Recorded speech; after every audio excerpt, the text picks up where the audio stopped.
गुरु प्रेमियों, गुरु की लीला अपरंपार होती है। कहते हैं ना, गुरु ब्रह्मा गुरु विष्णु गुरु देवो महेश्वरः गुरु साक्षात परब्रह्म तस्मै श्री गुरुवे नमः। गुरु साक्षात ब्रह्म है, विष्णु है और महेश हैं। गुरु साक्षात परब्रह्म हैं। ऐसे गुरु को हम प्रणाम करते हैं। गुरु प्रेमियों, भारत का सौभाग्य रहा है कि यहाँ एक से बढ़कर एक बुद्ध पुरुषों ने जन्म लिया, परंतु करीब करीब सभी 1000 से 5000 या उससे भी अधिक वर्षों पहले अवतरित हुए। बुद्ध और महावीर को 2500 वर्ष से ज्यादा हो चुके हैं। बाबा नानक, बाबा कबीर, माता मीरा आदि को भी 500 या उससे अधिक वर्ष हो गए हैं। सब पुराना सा लगता है। कहने का तात्पर्य यह है कि श्री कृष्ण, भगवान बुद्ध, भगवान महावीर, बाबा नानक आदि महापुरुषों के विषय में हमने जो भी जाना है वह ग्रंथों के द्वारा जाना है। समय के साथ साथ कई बातें जोड़ दी गई होंगी या बदल गई होंगी जिसके विषय में हमें ज्ञान नहीं है। आज जब हम उनको याद करते हैं तो अंतर मन में एक इच्छा होती है कि काश हम भी श्री कृष्ण के साथ खेले होते, काश हम भी पेड़ के नीचे बैठकर बुद्ध को सुने होते। गुरु प्रेमियों, 2500 वर्ष के बाद पहली बार फिर से एक मौका आया था जब हम ओशो, श्री रजनीश जैसे बुद्ध पुरुष से मिलते और उनके सानिध्य को पाते। हो सकता है कई लोगों से यह अवसर चूक गया हो। समय समय पर कई गुरु प्रेमी कमेंट कर हमें बताते हैं कि उन्हें ओशो की कमी महसूस होती है, खासकर तब जब हम इस पर विचार करते हैं कि इसी युग में मात्र 30 वर्ष पूर्व ओशो हमारे बीच सशरीर उपस्थित थे, तो अवसर चूकने का एहसास बड़ा वेदना भरा होता है।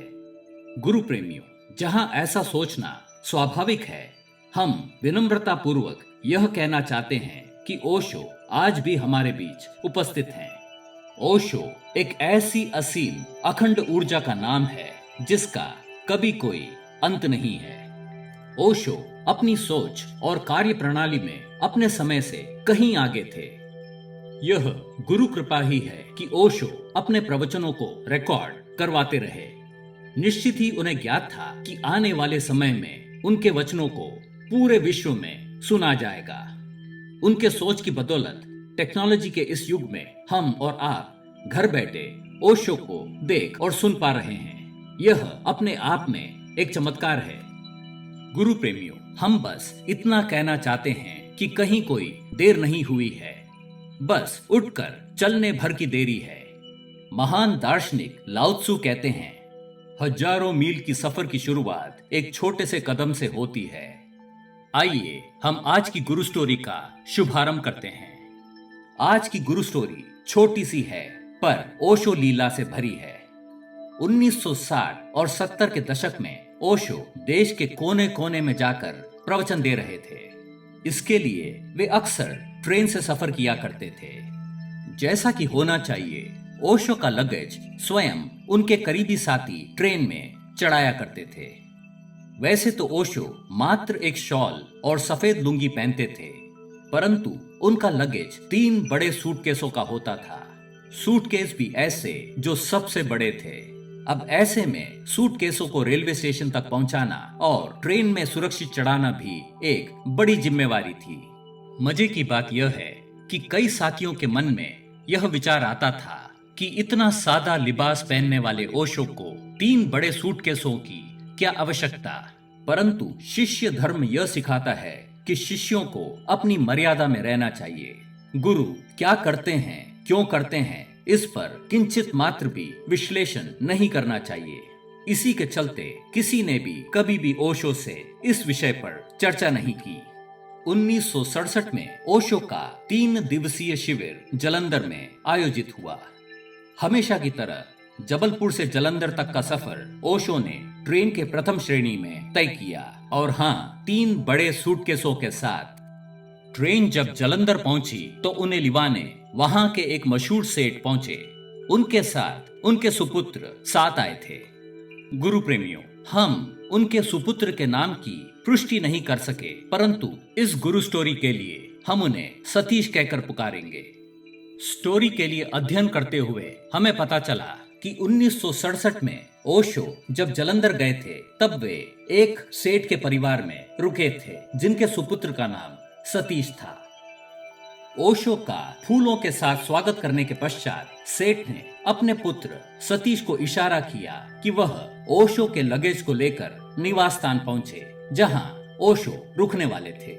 सतीश ने ऐसा ही किया, परंतु उसके मन में एक बात घर कर गई कि आचार्य रजनीश को 3 बड़े सूटकेसों की क्या आवश्यकता। बहरहाल ओशो के साथ साथ उनका सामान घर पहुंचा दिया गया और जमा दिया गया। अगली सुबह जब ओशो प्रवचन स्थल पर जाने के लिए तैयार थे तब सेठ ने उन्हें नाश्ता करके जाने का आग्रह किया। नाश्ते पर सेठ और सतीश भी उपस्थित थे। नाश्ता करते हुए अचानक ओशो बोले, माफ करना, मैं अभी आया। मैं अपने सूटकेसों पर ताला लगाना भूल गया हूं, वे ऐसे ही खुले हैं।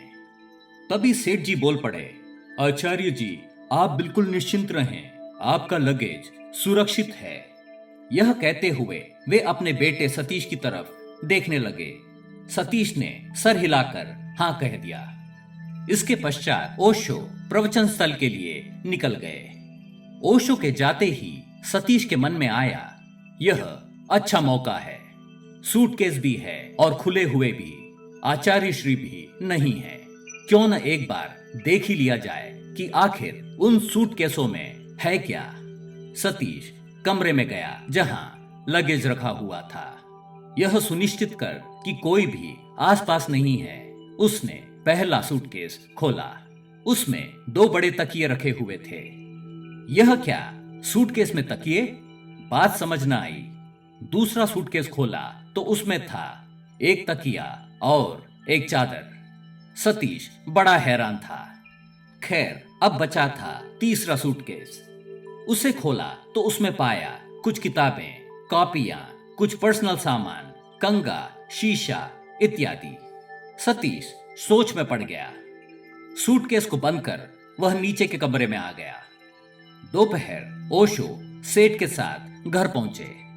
सतीश को देखते ही वे बोले, सतीश कैसे हो, देख लिया सूटकेस? सतीश झेप गया। ओशो मुस्कुरा रहे थे। इसके पश्चात वे अपने कमरे में चले गए।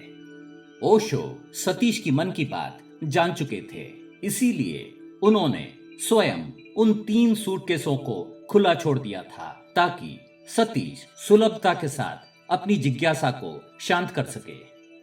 गुरु प्रेमियों, गुरु की कृपा का कोई अंत नहीं है।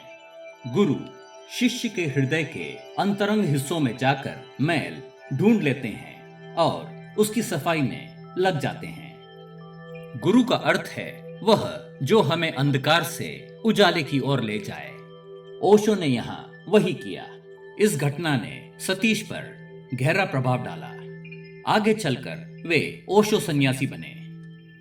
गुरु प्रेमियों, ऐसे कई प्रसंग हैं जहां सन्यासियों को यह लगता था कि ओशो उनके मन की बात जान लेते हैं। आने वाले समय में हम इसी विषय पर एक अन्य गुरु स्टोरी लेकर उपस्थित होंगे। धन्य हैं वे लोग जिन्हें सद्गुरु का सानिध्य प्राप्त है। हम ओशो के चरणों में सादर प्रणाम करते हैं। गुरु प्रेमियों, अगर आज की गुरु स्टोरी आपको अच्छी लगी है तो कृपया वीडियो को लाइक करें, सब्सक्राइब करें और बेल आइकॉन को दबाना ना भूलें। साथ ही कमेंट कर अपनी राय जरूर बताएं। हम आपके सहयोग और स्नेह के बड़े आभारी हैं। धन्यवाद।